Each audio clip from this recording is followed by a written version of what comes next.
Yeah, Well, okay. yeah, with benefit of hindsight, though, I was just wondering, do you think that the TVCs should have been allowed as well? In the sense that, yes, we're all talking about the card reader now, and you say that you think it's good, but I'm wondering, is this your personal opinion?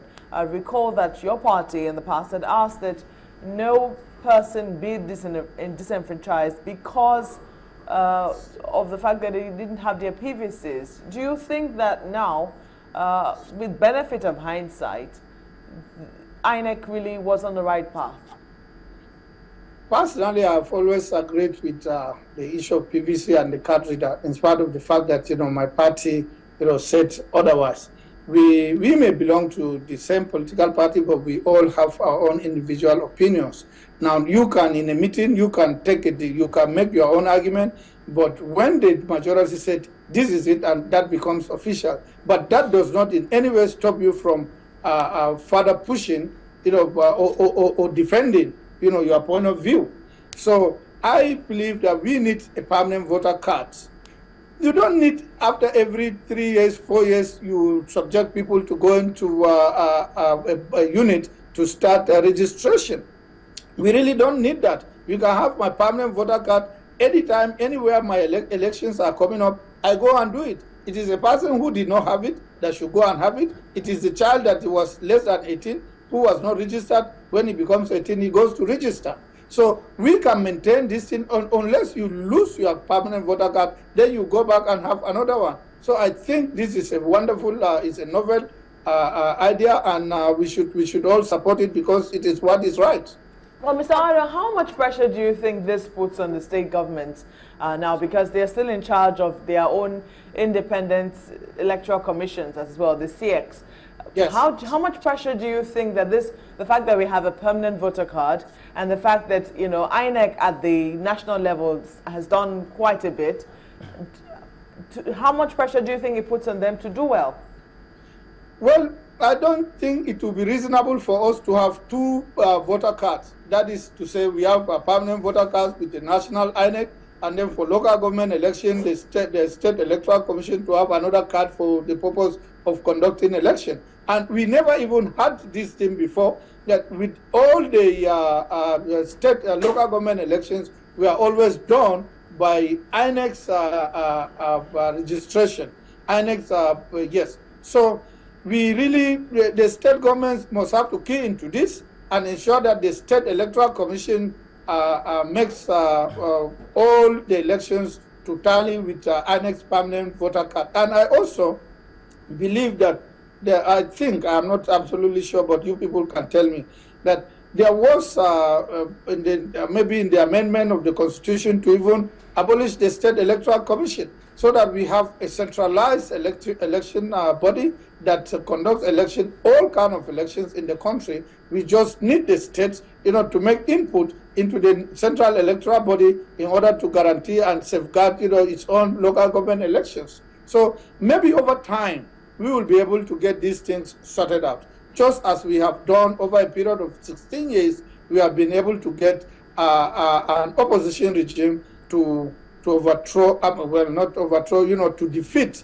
an incumbent regime. Mm-hmm. This is fundamental, and I thought I should bring it up and make an analogy, with the United States.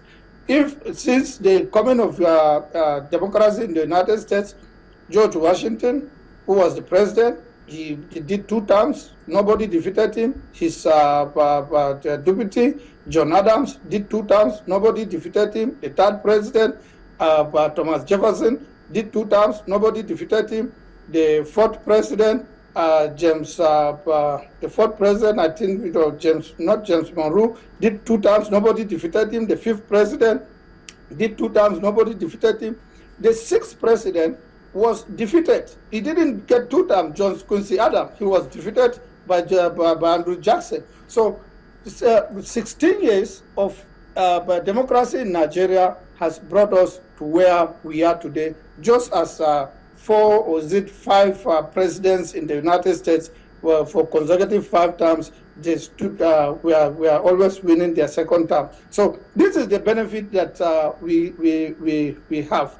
with the Obasanjo in 1999, civil rule came to Nigeria. With the defeat of the PDP in 2015, democracy has actually come into this country.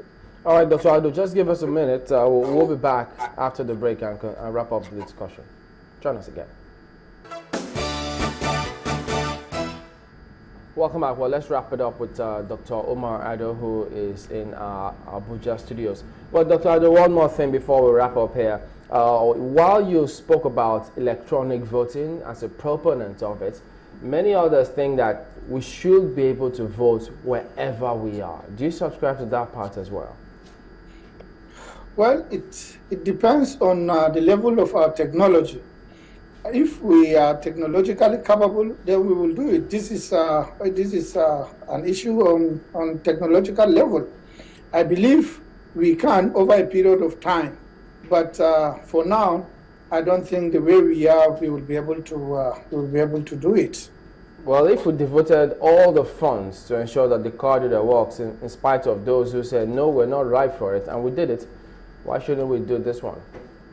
Well, it's that of technology. We even have the challenges on the card reader. We've just been discussing it. I remember there was an agitation in 2011 that Nigerians in diaspora should be able to vote. There was the issue of law. The law of Nigeria has not been able to make it, and I remember the President Jonathan in Addis Ababa stating that by 2015, the law would be put in place and that Nigerians would be able to vote anywhere in the country, in the world. But somehow, this has not come to pass. So unless we take these things on the basis of our technological development, we will not be able to do so. Just because others are doing so, we cannot do so. I earlier heard you asked the guy that was with you in your studio whether we will be able to introduce midterm voting. Yeah. The issue of midterm voting as practiced in the United States cannot happen here for the simple fact that in the US, the House of Representatives has a term of 2 years. The President has a term of 4 years, and the Senate has a term of 6 years. So there's going to be election every 2 years. So when you have in Nigeria all elections for a period of 4 years, you cannot have a midterm voting, except the Constitution is amended and that whether we extend or we reduce the term of voting as it may be, we will not be able to have a midterm voting, and except if there are situations like we have today in the country where the courts nullify elections, and based on the nullification against the general period of election, where then you have election like in Edo, like in Ondo, like in many countries in the south, states in the southwest and other parts of the country, and like the one we believe is going to happen in our state, there is hardly going to be a midterm election in the country. All right, thank you very much for speaking with us today, Dr. Umar Ardo. Thank you very much. Okay, so we'll be back in just a moment. We've got one more perspective to go today on the program. Don't go away.